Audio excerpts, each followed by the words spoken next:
सुवेष्टै हाटकाच्छायै मातुलिङ्गफलै सेवनं तीर्थनाथस्य विभूत्या महत्या मया। ॐ ह्रीं श्रीं क्लीं ऐं अं वं मं हं सं तं तं तं तं वं वं झं झं झिं झिं शिं शिं ब्रां ब्रां ह्रीं क्लीं गाय गाय ॐ नमो अरहते भगवन् ओष्णीरसेन जिन अभिषिञ्चामि स्वाहा।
पुष्पवृष्टिं कृत्वा अर्घ्यं दर्पयामि स्वाहा।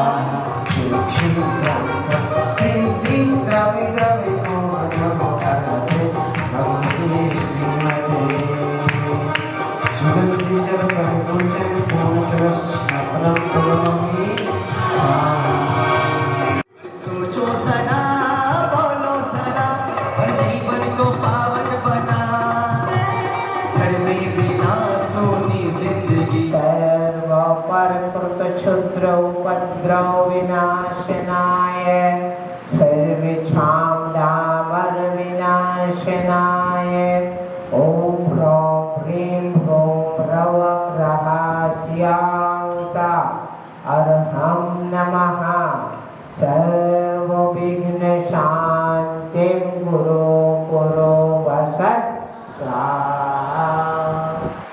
आचार्य भगवान अनेकांत सागर जी नाम से तत्संग से घरनी आरेगा ज्ञानमती माता जी नाम से तत्संग से मम नाम से मम संघ से देश विदेश स्थित मम भक्त समूह से नाम से समस्त परिवार से प्रतिष्ठाचार्य विमल पंडित जी नाम से नाम से अरविंद नाम से तद भार्या नीतिका नाम से तद पुत्र पुत्री नाम से समस्त परिवार से पूर्वेन रौनकवेन दर्शनावेन नाम से समस्त परिवार से ओम ह्रौं ह्रीं ह्रौंच परिवार से ओम ह्रौं ह्रीं ह्रूं ह्रौं रः सर्वे दिशागत विघ्न विनाशनं भवतु। सर्व रक्षां कुरु कुरु लक्ष्मी प्रभा भोगी तुष्टि पुष्टि आयु आरोग्य क्षेम कल्याण विवाह वितरण में घर प्रसादा सद्धर्म वृद्ध्यर्थ सिद्ध्यर्थ शांत्यर्थ ऋषि मंडल आदि समस्त यंत्राय विषिंचयामि। ओम नमो भगवतो वर्धमानस्य ऋष्यस्य चक्रं जलन्तं गच्छयाय संभायानं भूयं भूयानं जयवा विकादेवा संदेवा रंगनेवा नैंगनेवा संदेवा मोहेनवा सोजीगता पराजित भवतु मे रक्ष रक्षसाः।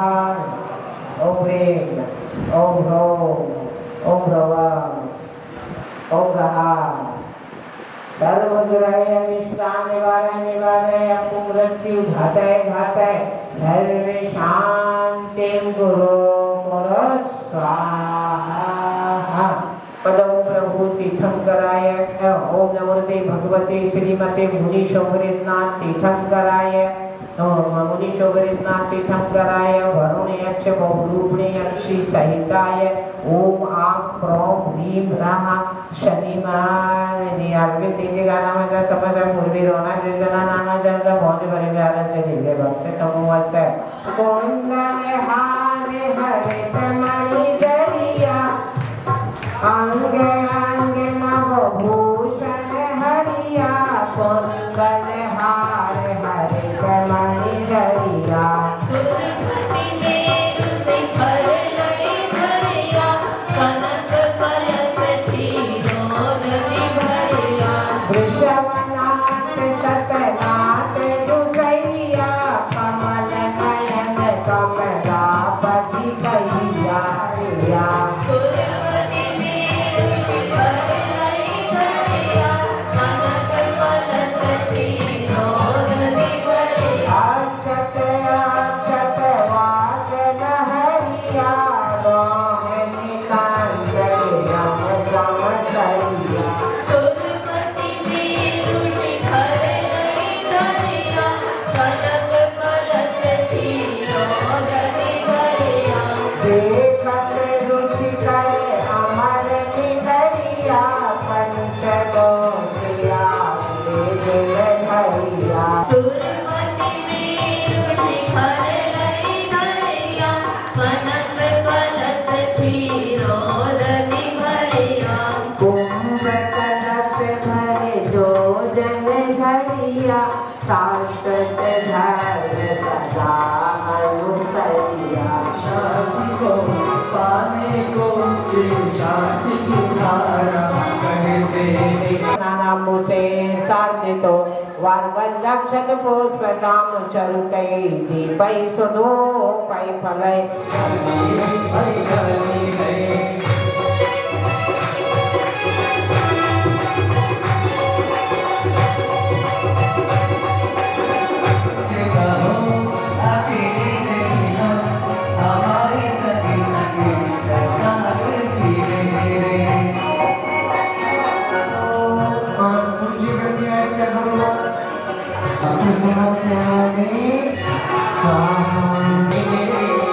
हाथ चले गए ऐसा हुआ असर ऐसा हुआ असर ऐसा हुआ असर कि मेरे हाथ चले गए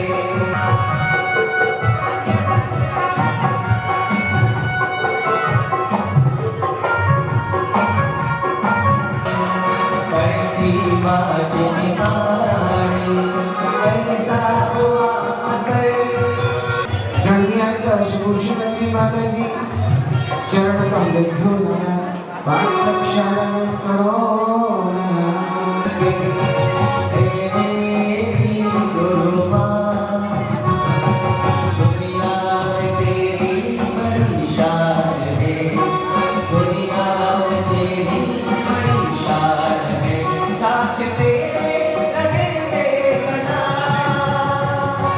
हमसे न होना जुदा माँ से मिल ओम ह्रीं सुमन सुख प्रदाय पुष्प वृष्टि करो रजत पुष्प वृष्टि करो माँ से मिल के ऐसा लगा माँ से मिल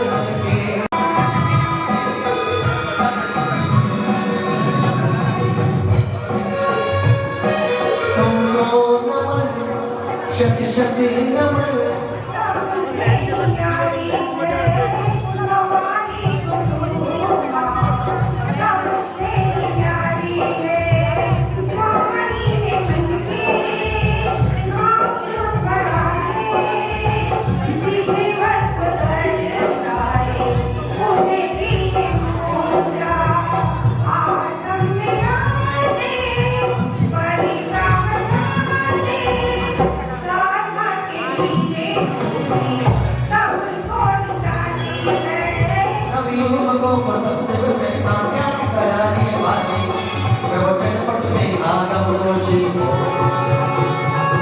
प्रवचन पट में आगम मोशी युति शिष्या प्यारी इनके चरणों में चढ़ाकर भर जाए मद भागी बोलो सुषण बाकी जय बोलो करनी बाकी जय बोलो सुषण बाकी जय बोलो करनी बाकी जय परम पूज्य गण्याधिकार गुरुमा श्री सुभूषमती माता जी चरण कमलेभ्यो नमः अर्घ्यं ददामि अत्र अत्र सम्भोष्यति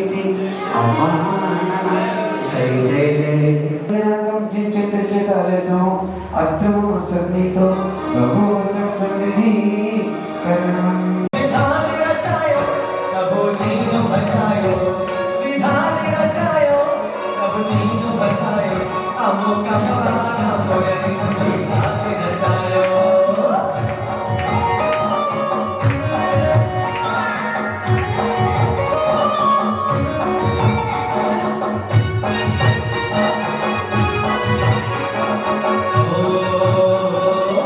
सनेरो सनेरो अभिनंदन सब सनेरो सनेरो सनेरो मालिका से सागर सनेरो सनेरो सनेरो सनेरो सनेरो सनेरो सनेरो शास्त्री नाम सनेरो सनेरो सनेरो हर्ष नाम सनेरो सनेरो सनेरो सर्वे दिव्यो नमः ओम शास्त्रदिनालय सर्वजिन दिव्येभ्यो नमः ओम शास्त्रदिनालय सर्वजिन दिव्येभ्यो नमः ओम शास्त्रदिनालय सर्वजिन दिव्येभ्यो नमः ओम शास्त्रदिनालय सर्वजिन दिव्येभ्यो नमः ओम शास्त्रदिनालय सर्वजिन दिव्येभ्यो नमः ओम शास्त्रदिनालयस्य सर्वजनदिव्येभ्यो नमः ओम शास्त्रदिनालयस्य सर्वजनदिव्येभ्यो नमः जय जय कोटगिरियोपरि पूर्वदिस्य धाम जय जय जय बद्रीपति तिरुवंश नरा और कुंडल दीप कहा ज्ञानवा कुंडल नगमति नाथी खड़कर पर 50 तो पिछले पर लाके दिशा में 5 कोट की चौथा पर सुरगे बा आगर करके सिद्ध कोट पे आगे तब जिलेहा कुंडल पर्वत हेम वर्ण शाश्वत कीर्त बहाता देव देविया अक्षरियों के इंद्रों के मंगला पूर्व दिशा के सिद्ध कोट में जिन भर में विराजे एक रोशनी वंदन करता अरब अरब माने हम स्थूल रूप से मोटे रूप से हम देखते हैं कि संसार प्रति क्षण बदलता है और सूक्ष्म रूप से जैन आगम से देखें तो प्रति क्षण भी परिवर्तन होता है। यह परिवर्तन जब सम्यक समीचीन होता है तो वह परंपरा से मोक्ष का कारण बन जाता है और जब यह परिवर्तन असमीचीन होता है तब वह संसार की वृद्धि का कारण बनता है। संगीत है ना, तो संगीत स्तुति किनकी?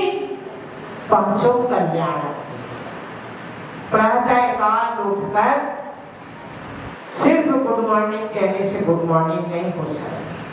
अच्छा प्रभात, सुप्रभात कब होगा? कब होगा?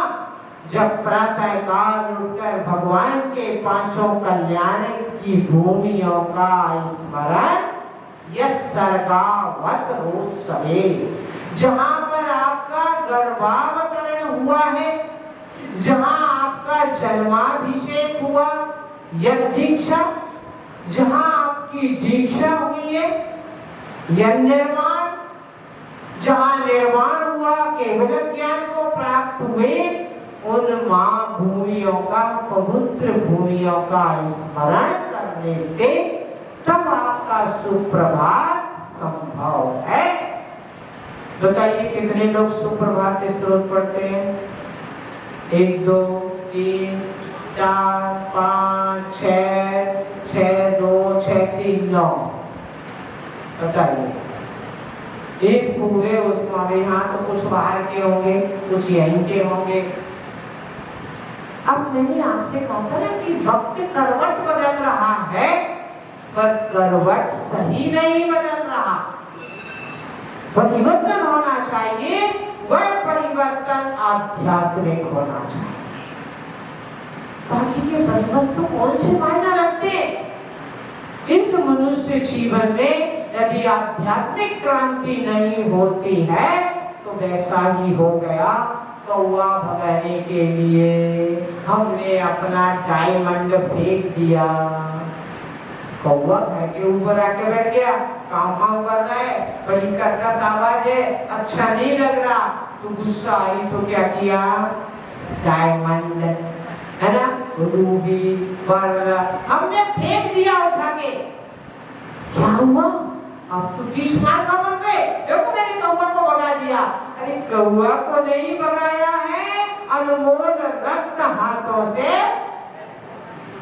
आप मंगल पे चले जाओ, आप चांद पे चले जाओ, कहीं भी चले जाओ, आत्मा का हित होने वाला नहीं है। तो सुप्रभात सबसे पहले उठकर आपके मुंह से क्या निकलता? जरा मोबाइल दे देना,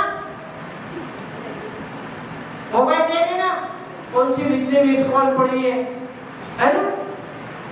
अरे जब पंचभूमियों का स्मरण किया, अगर हृदय से आपने पंचभूमियों को स्मरण किया है, उसका फल क्या होगा? धोती दुपट्टा सोध की साड़ी पहनकर अभिषेक के लिए तैयार। ये पंच परमेश्वरियों, पंच कल्याण की भूमियों का स्मरण करना, पंच परमेश्वरियों का स्मरण करना, ये तो गुड मॉर्निंग का फर्स्ट चैप्टर है। क्या है? फर्स्ट चैप्टर है। सेकंड चैप्टर क्या होता है? थ्योरी के बाद प्रैक्टिकल होता नहीं होता? साइंस स्टूडेंट बैठे होंगे, थ्योरी के बाद प्रैक्टिकल। अगर आपने पंच कल्याण की भूमियों का स्मरण किया है, मतलब आपने सिद्ध परमेश्वरी की यात्रा कहां से चालू हुई है? गर्भ कल्याण से। तो जब आपने सिद्ध परमेश्वरी की जीवन यात्रा का स्मरण कर लिया, तो जहां साक्षात सिद्ध परमेश्वरी विराजमान है, वहां जाकर अभिषेक कीजिए। ये आपकी गुरुवाणी का सेकंड चैप्टर है। अगर आपने अभिषेक नहीं किया, ये हाथ, चाहे आप हमारा 2006 का चातुर्मास मुजफ्फरनगर यूपी में था, आपको मालूम है, न्यूज पेपर थोड़ा तो देखती हूँ, 6 करोड़ का मोबाइल था। 6 करोड़ इंडिया में नहीं, लिखा बड़े खुश हो रहे थे। तो आप 6 करोड़ का मोबाइल है और 6000 का मोबाइल है, क्या काम आया? सुनना ही तो है। हम बाहर की समृद्धि वृद्धि में इतने जंपा पार हो गए, इतने तल्लीन हो गए कि आपको भगवान के सामने अभिषेक करने का समय नहीं है। और जब पापा जी नहीं करेंगे तो बेटा जी भी करने वाले नहीं है। बुंदेलखंडी भाषा में कहावत कहते हैं, अम्बा की डाल में बंधी लुटिया, अम्मा की चाल चले बिटिया। पंडित जी बुंदेलखंड के बड़े खुश हो गए। अम्मा की चाल चले बिटिया। अब अम्मा ही डगमगाने लगी है तो बिटिया एक कदम और आगे डगमगाती है। समझ गए ना मेरी कुछ बातें इशारे में कहूंगी। तो आप बच्चों को छेनी बनाने का कोशिश करें, और जब वो छेनी बन जाए तो श्रावक बनाने का कोशिश करें, और जब वो श्रावक बन जाए तो मुझे क्या बनाए? प्रतिमाधारी व्रती बनाने का कोशिश करें, और जब वो व्रती बन जाए तो माता जी महाराज जी बनाने का की कोशिश करें। कौन हिम्मत वाले माँ बाप हैं जो अपने बेटे को मोक्ष मार्ग के लिए छोड़ने को तैयार है? माता जी, मेरे को एक बात याद आ रही, विजयनगर की बात। जब मेरा 86 में पहला छात्रवास हुआ तो एक महानुभाव ने कहा था, अब मेरी तो 29 बने, सुप्रदास मची जी का 21 रहे, अब हम लोग कितने छोटे होंगे? देख रहे माता जी, छोटी उम्र दीक्षा ले रहे, कोई पड़गान चौका नहीं लगा था। और जब हम 2008 का छात्रवास करके 9 में विजयनगर गए, तब भी वो महानुभाव यही बात बोले, माता जी कोई चौका लगाने वाला नहीं। अभी हमने जब छात्रवास किया 21 का, तब वो महानुभाव बोले चौका लगाने वाला कोई नहीं। मैंने कहा मैं 37 साल से भूखी नहीं हूँ। मैंने कहा मैं 37 साल से भूखी नहीं। हतोत्साहित करते हैं, जिसका भाग्य है वो सुप्रभात से जीवन चालू करके सुमंगल को प्राप्त होगा, परंतु आप नेगेटिव थॉट रख के जरूर पाप करते रहते हैं। जब आपने भगवान का अभिषेक किया और अभिषेक के बाद बड़ी भक्ति पूजन करो, मैं नहीं कहती आप 5 पूजन करो, विधान में तो करनी पड़ेगी, नहीं तो फिर ये विधान 21 दिन का हो जाएगा। तो एक पूजन करें, परंतु उस समय जब देव शास्त्र गुरु की पूजन कर रहे हैं तो देव का स्वरूप, गुरु का स्वरूप, जिनवाणी का स्वरूप, और इस पंचम काल में देव तो अनंत भगवान साक्षात है नहीं, और जिनवाणी पढ़ने का टाइम है नहीं, पढ़ लिया तो समझ में नहीं आता। कोई चिंता की बात नहीं है, चिंता की बात तो तब है कि उल्टा समझ में आता है। चिंता की बात तब है जब उल्टा समझ में आता। तो सब गुरु जिनवाणी रोज मिलती है, भगवान रोज मिलते हैं। पंचते तीर्थ महाव्रती 28 मूल गुणों का पालन करने वाले मुनियारी का कितने दिन मिलते हैं वर्ष में? कितने दिन? अब ये वो तो नगर में आ गई, तुम्हारे घर कितने दिन आते हैं? बड़ी बड़ी टंकियों में अनाज भर के रखा है, जरा विचार तो करो, वर्ष में कितने ग्राम अनाज साधु की अंजलि में जा रहा। इतने बड़े महल बना लिए, नई नई स्टाइल का स्टॉक करने की सिस्टम ले आए, कितना अनाज साधु के पानी पात्र में जा रहा। तुम्हारी श्रावकत्व की परीक्षा तो उस समय है जब पानी पात्र में कितना अनाज जा रहा है। कितने बार तुमने गौरक्षेपण किया, कितने बार साधु का प्रगाहन किया है, कितने बार तुमने उन्हें आहार दिया है। ऐसा सुप्रभात भाग्यशाली का नहीं, महाभाग्यशाली का होता है। वो दिन स्वर्णिम दिन होता है जब अत्रोत्तिष्ठ कहने के बाद साधु तुम्हारे घर में मंगल प्रवेश करता है। अभी सुप्रभात का 2nd चैप्टर ही चला रही हूँ, ध्यान रखना। तो अभिषेक, प्रातः काल का उठना, फिर अभिषेक करना, फिर साधु को प्रदान करना। साधु को बुलाने के लिए मीटिंग में से लोग नदारत, साधु को बुलाना है तो मीटिंग में से लोग नदारत। और यदि कमेटी का हिसाब पूछना है तो मेरा अपना एक चिंतन है, जो पैसा नहीं देता वो हिसाब पूछता, जो काम नहीं करता वो गलती निकालता, जो कभी मंदिर नहीं आता है वो बड़ी बड़ी पंचायतें करता है। काहे को तुम्हारा श्राप कब तक?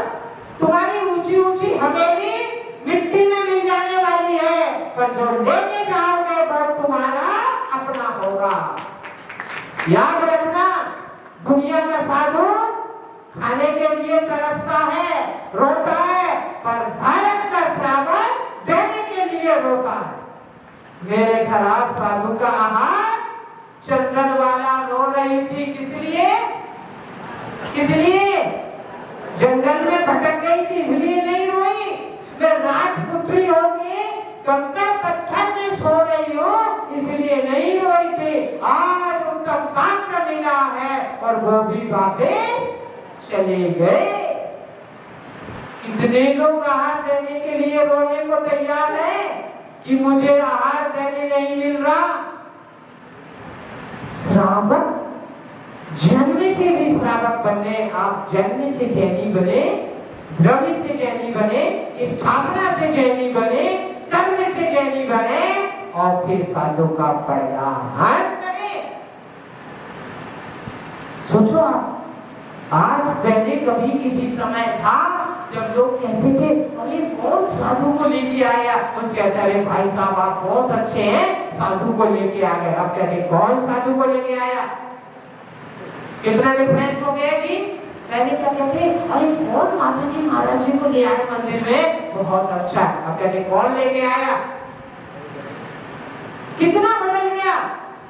और हम सोचते हैं कि हमारे पहले किसी जमाने में मिट्टी के मंदिर थे, ईंट के मंदिर थे, अब हम मार्बल का, ग्रेनाइट का मंदिर बनाएंगे और सोने का काम कराएंगे। पर जब साधु आए तो चद्दर तान के सो जाएंगे। याद रखना, जब तक जीवन तीर्थ को नहीं बचाओगे, ये जड़ जंगम तीर्थ कोई मायना नहीं। कहाँ है तुम्हारा श्रावक? क्या हुआ? हम खतौली के लिए पहले, मैंने 3 छात्रवास की खतौली, तो पहले छात्रवास के लिए हम जा रहे थे। एक मास्टर साहब आए, समाज वाले को जाओ माता जी से प्रोग्राम लेके आओ। तो मैंने उनसे पूछा आपके यहाँ जैनी के घर कितने? बोले माता जी 1000 श्रावक में, खतौली में 1000 जैनी। जैनी के घर श्रावक नहीं, फैमिली से 1000। फिर थोड़ी देर बात करके मैंने पूछा श्रावक कितने हैं? अरे माता जी आपको याद नहीं ना, मैंने अभी तो कहा 1000। जिनके 1000 तो जैनी के घर है, मेरे को श्रावक के घर बताओ। मास्टर थे। 1 मिनट बोले माता जी ये तो आपको ही निर्णय करना पड़ेगा। जैन कुल में जन्म लेने के बाद यदि हमने श्रावक तक की यात्रा नहीं की, श्रावक पने को प्राप्त नहीं हुए, तो जैन कुल की गरिमा को खंडित करना है। मूर्ति खंडित करने में हम डरते हैं। हमारे यहाँ से मूर्ति नीचे गिर गई तो डरना भी चाहिए, ये नहीं कहते कि ना डरो। मूर्ति खंडित हो जाए तो हम डरते हैं, पर हमारी लापरवाही से मोक्ष मार्ग में बाधा आती तब हम बिल्कुल नहीं डरते। कभी अपराध होता है क्या? हमारी जाप माला फेर रहे थे, मैंने नीचे रखी, गिर गई, तुरंत कहेंगे माता जी मेरी जाप माला नीचे गिर गई, प्रायश्चित दे दो। अरे वाह! परंतु तुम्हारा श्राव का चार खंडित होता है, श्राव का चार चरमराता है, तब तुम्हारे मन में प्रायश्चित का भाव उत्पन्न क्यों नहीं होता? तो इसीलिए आपसे कहेंगे सुप्रभात की बातें करना। इंग्लिश के अनुसार गुड मॉर्निंग कितने बजे तक चलती है? भाई है ना, तो 12 बजे तक चलती। अब साधु को आहार दे दिया और अब क्या आता है इसके बाद? शुद्ध भोजन करना, है ना? भोजन आज मुझे आपको नैवेद्य के बारे में कहना है। तो शुद्ध भोजन, श्रावक को आहार, साधु को आहार देना भूल गए और खुद आहार या भोजन करना भूल गए। साधु को आहार देना तो भूले और स्वयं भी भोजन करना भूल गए। प्रश्न है भोजन कब करना? कब करना? जब मिल जाए, है ना? कब करना, है ना? इन पर कैसे होगा करना? मुनि को भोजन दे फिर न कराई आहार। कितने लोग पालन करते? जब नहीं है तब तो कलश लेके खड़े हो जाते, ओ महाराज जी नमस्ते नमस्ते। जब मालूम है गाँव में कोई महाराज जी है नहीं और आगे माता जी है नहीं, कोई आने वाला है नहीं, बोले माता जी मेरा द्वारा छोपड़ का लिया है, द्वारा छेपड़ का। अरे साधु नगर में है तब तो द्वारा छेपड़ नहीं करते, और जब ऊपर गाँव में है तब तो द्वारा छेपड़ करते। कितनी विडंबना, कितनी विडंबना। मैं हमेशा कहती हूँ जब बहुत बड़ा संघ आता है तो लोग कहते अरे समूह शरण आ गया, चौथा काल आ गया। मैं कहती हूँ समूह शरण 22 घंटे अच्छा लगता है, 2 घंटे अच्छा, वो समझदार सब लोग समझते हैं। 2 घंटे समूह शरण अच्छा नहीं लगता।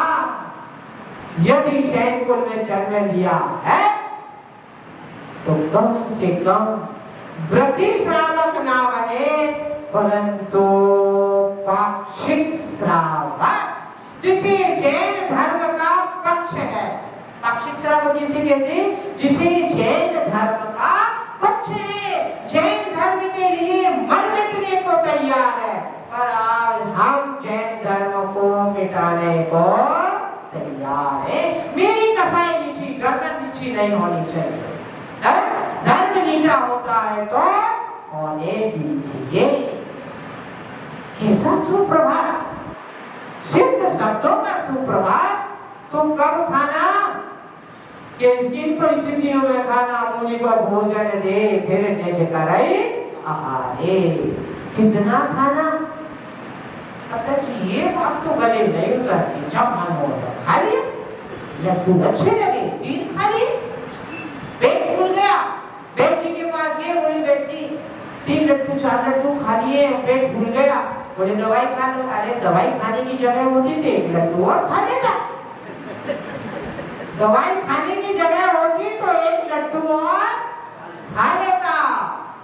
नहीं, हमारे आचार्यों ने, आपको नहीं हमें भी, मूलाचार में आचार्य भगवान कुंद देव स्वामी कहते हैं 2 भाग भोजन, 1 भाग पानी, 1 भाग वायु संचरण के लिए जगह रहना चाहिए। कहाँ खाना चाहिए भोजन श्रावक को? है कोई चौराहे पे जहाँ चाट फेमस हो, है जहाँ की भेलपुरी फेमस हो। मलसोर में एक चौराहा है, उसका नाम भुक्का चौराहा। क्या नाम है? भुक्का भुक्का भुक्का चौराहा। सुबह 4 बजे से दुकानें खुलती हैं, 12 बजे तक। उसका नाम पड़ गया भुक्का चौराहा। कभी पेट भरता नहीं है। आप भी अपने आप में यही परिस्थिति होती है। फिर आप कहते माता जी बैठा नहीं जा रहा है ना, क्यों नहीं बैठा जा रहा, कुछ और को बिठा लिया। तो प्रातः काल सबसे पहले क्या करना, सुप्रभात, फिर उसके बाद अभिषेक। पूजन तो इंक्लूड है ना। हमारे यहाँ पूजन अभिषेक अलग अलग नहीं है। पूजन के 5 अंगों में पुरातन में कहें, प्रस्तावना कहें, वह तो अभिषेक है। आवन, स्थापन, सन्निधिकरण और विसर्जन के 5 अंग है। किन्हीं आचार्यों ने पूजा को लेके 6 अंग है ना। तो पूजा तो उसमें इंक्लूड है ही, है ना। वैसे उसको वास्तव में अष्टविधाचन शब्द आया। और फिर आपने क्या किया, साधुवाद, आहार, फिर भोजन, फिर इसके बाद दुकान जाना है। ये है आपका सुप्रभात। आप कहोगे माता जी हमारी तो लुटिया डूब जाएगी। नहीं जी, तुम्हारी लुटिया बिल्कुल नहीं डूबेगी, सबसे आगे तैर कर जाएगी, बशर्ते आपको भरोसा है। आपको खतौनी में कैसे श्रावक मिले, कुछ देव दर्शन का भी नहीं था, उन्होंने हमारे छात्रों का मैसेज का अध्यक्ष बनाया। आप सोचो, पर जब उन्होंने अपने जीवन में परिवर्तन लाया, पूजन अभिषेक चालू किया, हर काम और प्रवचन ऐसी चलता था, तो मैंने कहा ये विधि बताई जो आपको दिन से उन्होंने नियम दिया, आज दिन तक 11 बजे के पहले दुकान नहीं खोलते। पूजन अभिषेक, नगर में साधु है तो आहारचर्या में साथ में जाना, उन्होंने एक ग्रास ले लिया, इसके बाद अपने घर जाना, भोजन करना, फिर दुकान। क्या बोले वो माता जी 8 बजे दुकान खोलता था, अब 1 व 12 बजे खोलता हूं तो भी 3 गुनी इनकम है मेरे को। कितनी याद रखना, मेहनत से पैसा नहीं मिलता, भाग्य से मिलता। और भाग्य कहाँ बनता है? भाग्य का प्रोडक्ट कहाँ होता? कंप्यूटर का प्रोडक्ट उस कंपनी में है, स्कूटर का इस कंपनी में प्रोडक्ट होता। याद रखना, पुण्य का प्रोडक्ट भगवान के और गुरु के चरणों में। आप सोचते भाई आप 4 सैंपल वाला जो प्रोडक्ट आइटम है वो मेरे को मिल जाना, सैंपल वाले की कोई कीमत नहीं होती, वो मेरे को मिल जाना। तो इस प्रकार सुप्रभात, गुड मॉर्निंग कहना बात अलग है और जीवन में आत्मसात करना अलग है। तो अच्छा होगा जब जाग जाओ तब सवेरा है, आपको प्रयास करना चाहिए। मैं अगर व्रती नहीं बन सकता, मुनि नहीं बन सकता, आरिका नहीं बन सकती, तो कम से कम अपने नगर में साधु होने पर एक बुरा हाल मत कराओ। हम जानते हैं कि नहीं होता, हम आपकी परिस्थितियों से अनभिज्ञ नहीं है, क्योंकि हमने जहाँ जन्म लिया वही वाली परिस्थिति थी जहाँ आपकी है। हम लोग कोई आकाश से तो निकले नहीं। तो आप पूरा आहार दें, एक ग्रास दें और साधु को आहार देकर ही करें। जब मैं आई थी शायद मैंने एक दिन आपको कहानी सुना दी है भरत चक्रवर्ती वाली, है ना।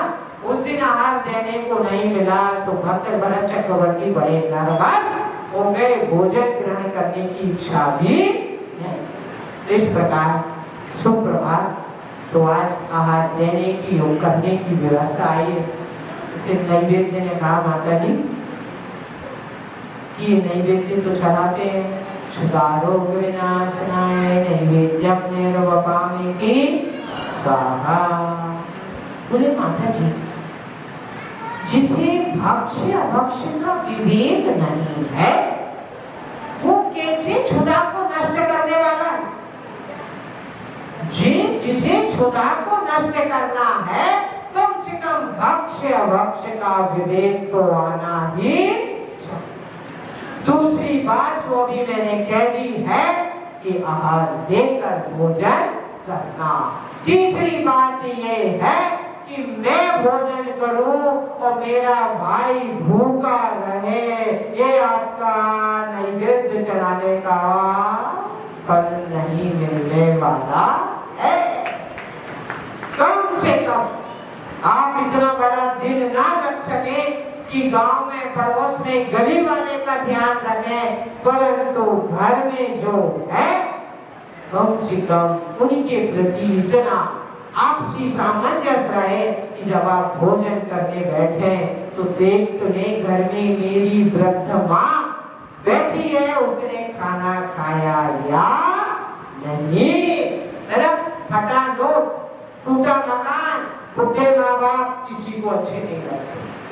फिर से सुनो, फटा नोट फट गए, अब क्या करें, बिल्कुल बाजार में चली गए। फटा नोट, टूटा फूटा मकान और वृद्ध माँ बाप ये अच्छे नहीं लगते हैं। और याद रखना जो माँ बाप का भी नहीं हुआ वो धर्म का कहाँ से होगा।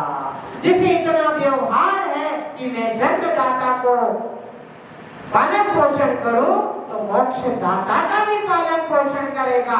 जो जन्मदाता के साथ विश्वासघात कर सकता है वह मोक्ष दाता भगवान के निश्चित वाणी और उसको बताने वाले साधुओं के साथ भी विश्वासघात कर सकता है।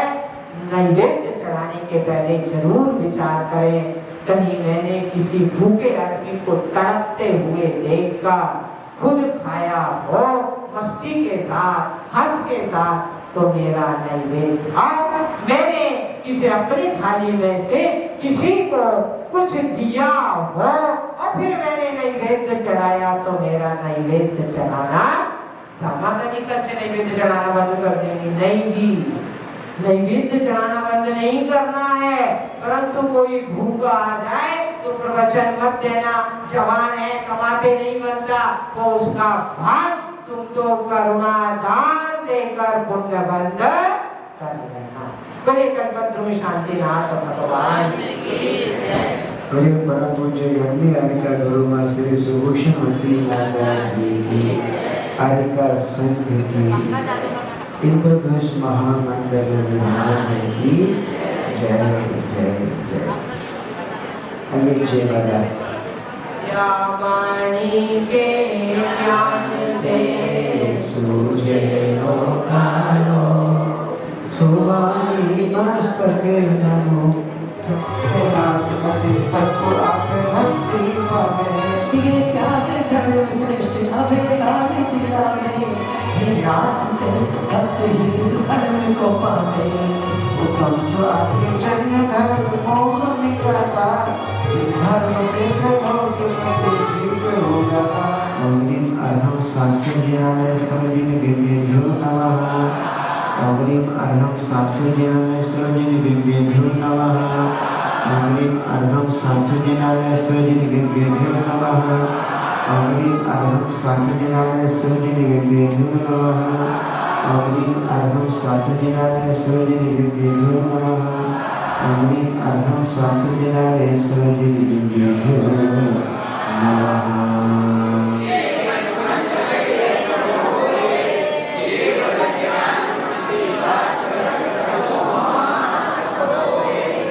कुंडलगिरि के जिन्हें भवन अनुपम शाश्वत से आर्यम दर्पामिति सारा।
लोचकवर पर्वत तस्योपरि पूर्व दक्षिण गुणजिनारे जिन प्रतिमा समोभ्यो नमः। जयमाला तोलार्घ्यम आर्घ्यम निर्वाहमेति शांति शांति धारा शांति शांति धारा दिव्य पुष्पांजलि से बोलिए इंद्रदश महामंडल विरान की जय।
जो भी हमारे आमंत्रित मेहमान इधर पधारे हुए हैं, बाहर गांव से आए हुए, और इंद्र इंद्राणी जो 10 दिन इधर पूजा में बैठे हैं, वो सबको मैं भोज परिवार की ओर से, जीतू भाई की ओर से, नेमी जी की ओर से और मुकेश भाई की ओर से नम्र विनती करता हूँ कि ये भगवान की प्रसादी है और आप सबको न्याय देना चाहिए, आप सबको जाना है।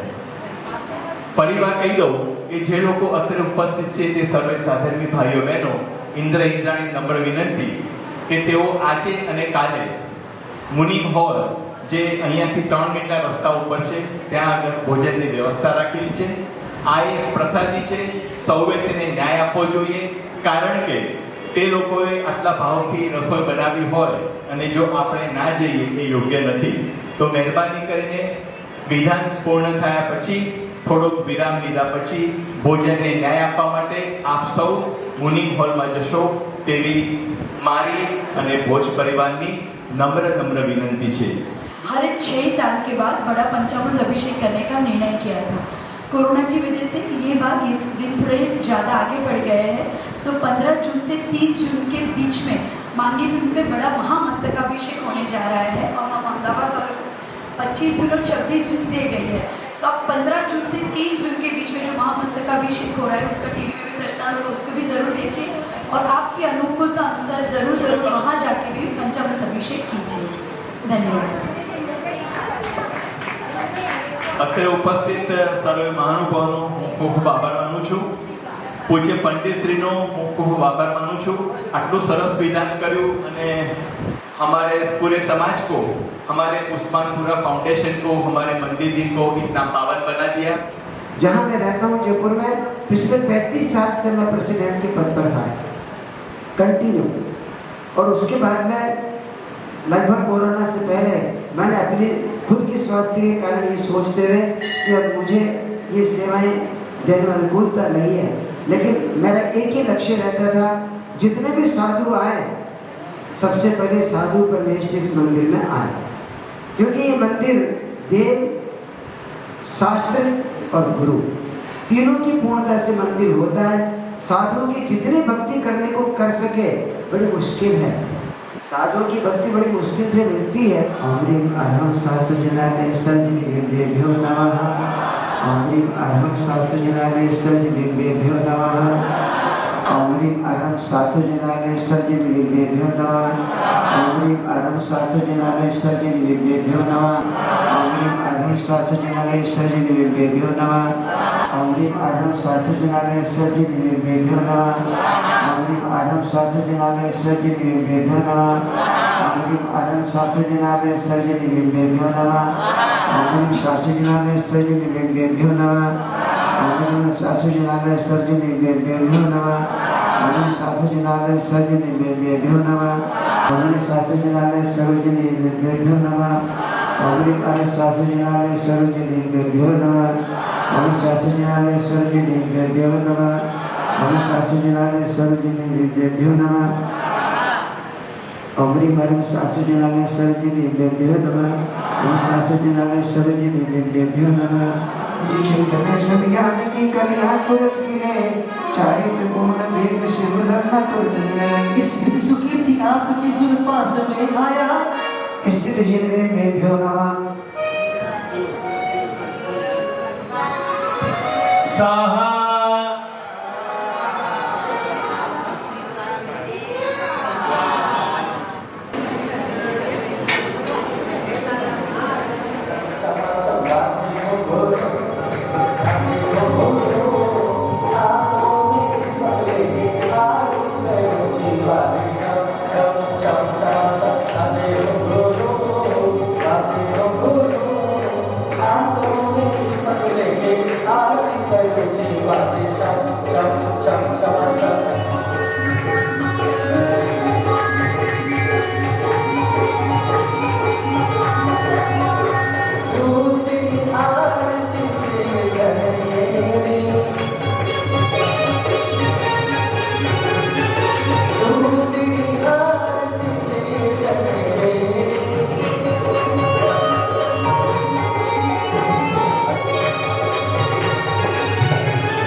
जय श्री शांति स्वामी, जय शांतिनाथ स्वामी।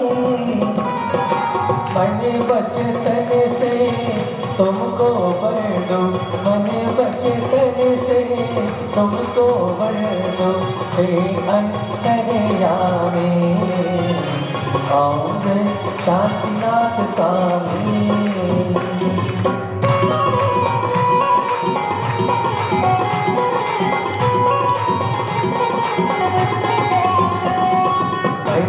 जन्म जब हुआ आपका, तीन लोक हर्षे स्वामी, तीन लोक हर्षे। वेद कियो अभिषेक शिखर पर, वेद कियो अभिषेक शिखर पर, शिव मन के स्वामी। ओम जय शांतिनाथ स्वामी।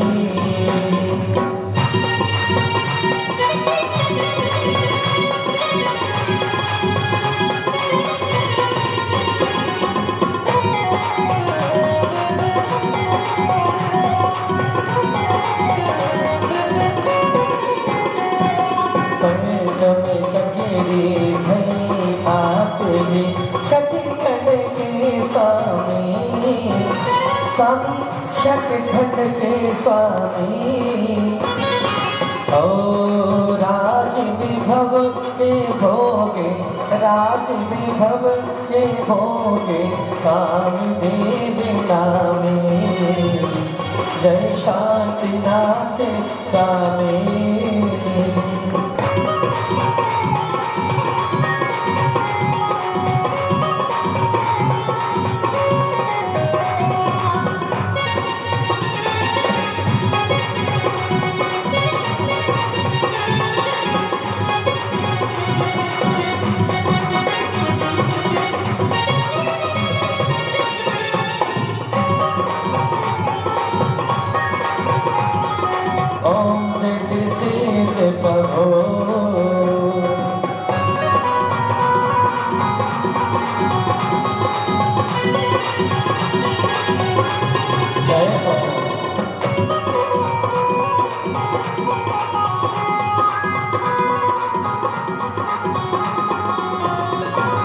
होते भले सत्य समापते कालिक कहे स्वामी कालिक कहे नर लोकोत भव सीता नर लोकोत भव सीता करता नरते रहे औ जय श्री सिद्ध प्रभो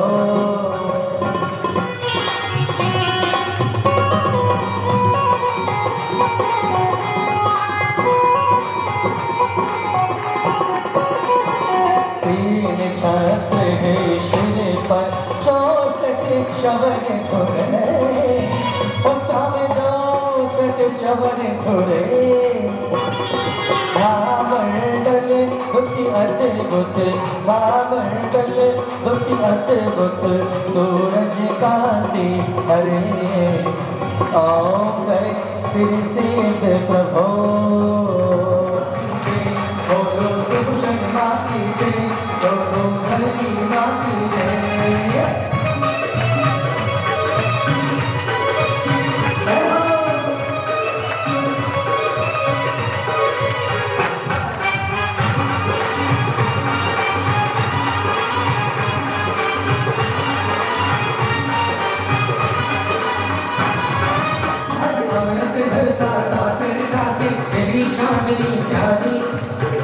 दर्शन से ऋषिदाता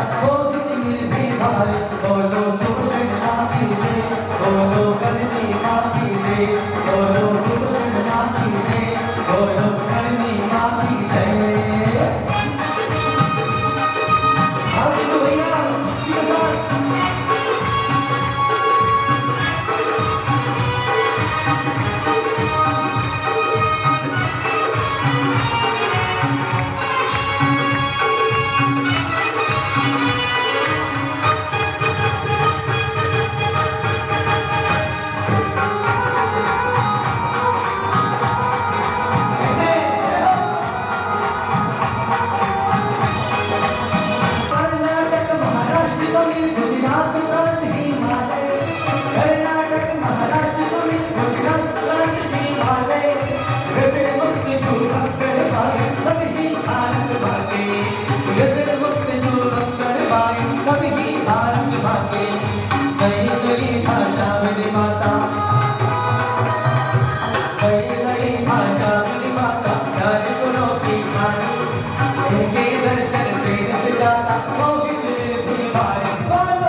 सब बंधन भी कर लो बैठ कर, जो माता जी पीठ दी थी ना उसका प्रायश्चित कर लो बस।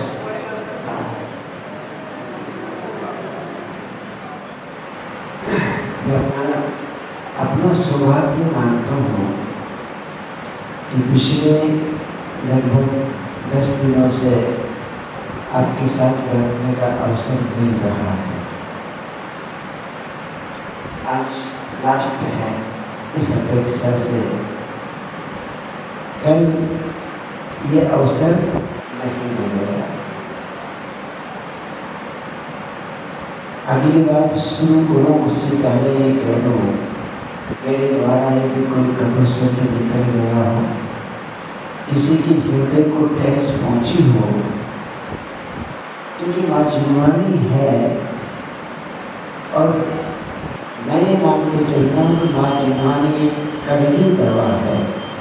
मीठी गोली है, कड़वी गोली है।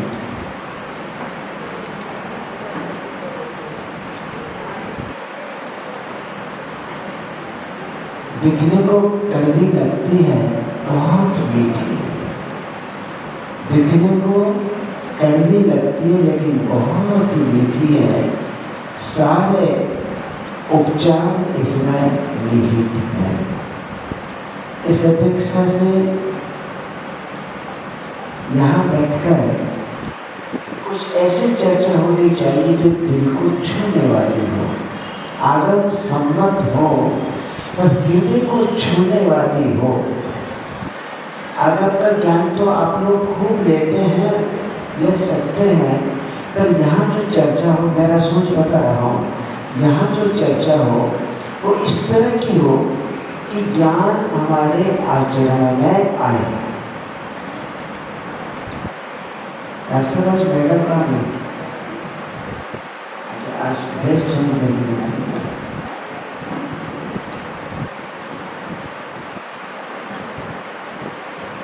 बात कुछ ऐसी हो जो दिल को स्पर्श करने वाली हो।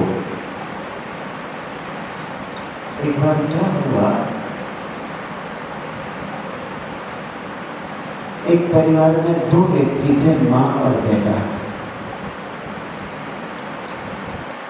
माँ और बेटा बचपन में जब बेटा 2 साल का था तब उसके पिताजी का देहांत हो गया। माँ के पास पैसा खूब था, अच्छे धनाढ्य परिवार से जुड़े हुए थे, सबके समाज के बीच में, साधारणियों के बीच में रेस्पेक्टेड थे, आदर युक्त थे। जब उस बेटे की पिताजी की मृत्यु हो गई, शेखानी जी घर में अकेली रह गई और जिम्मेदारी इतनी आ गई कि मैं तो ठीक है पर मेरे ऊपर जिम्मेदारी इस बालक के पालन पोषण की है। अब आप सोचिए, धन कितने दिन रुकेगा? अगर जाता ही जाता रहेगा, आएगा नहीं तो कब तक रुकेगा?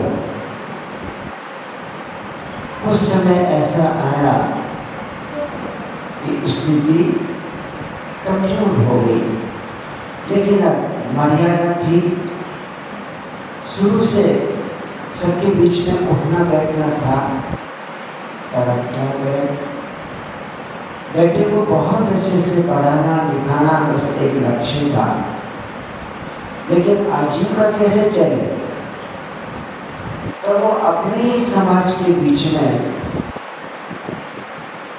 जो समाज आदर करता था, इज्जत देता था, प्रणाम करता था, उन्हीं के यहाँ चौका चूना करने जाने लगे, बर्तन मांजने जाने लगे, झाड़ू पोछा करने जाने लगे। लेकिन दिमाग में इतना था कि बेटा को ये पता नहीं चले कि मैं ऐसी विपन्न स्थिति में हूँ।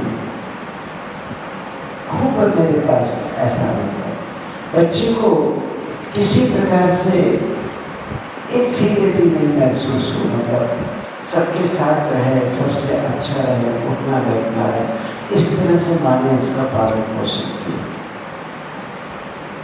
बच्चा बालक बेटा जवान हो गया,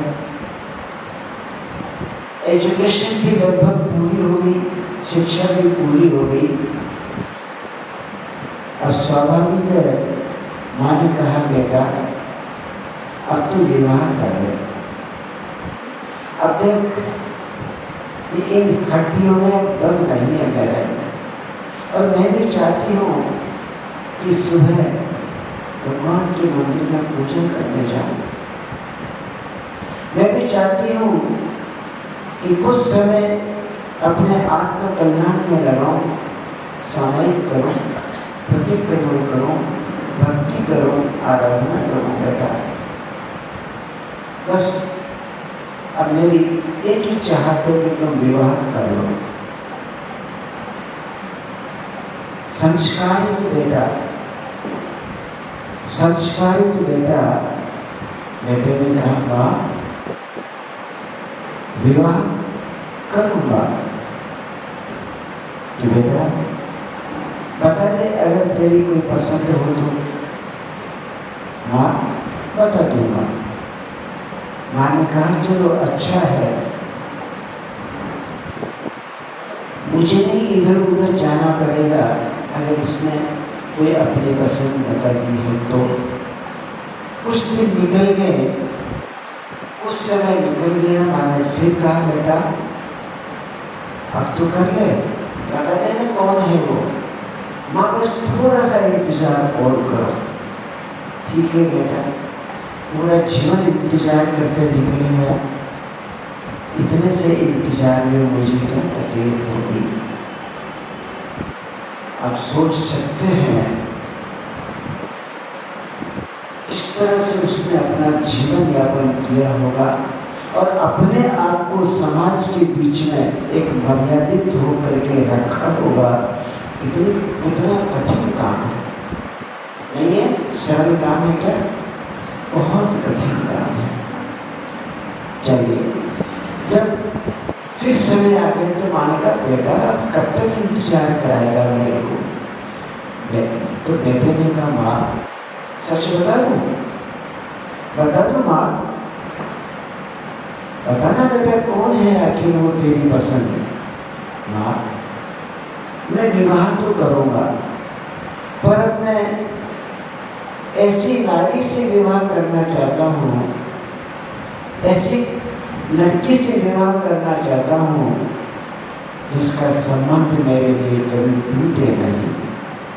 माँ आपको पता है, आप भी जानते हैं, मैंने पता नहीं कितने विवाह किए हैं, कितनों से मेरा संबंध रहा है, लेकिन एक भी संबंध स्थायी नहीं रह सका।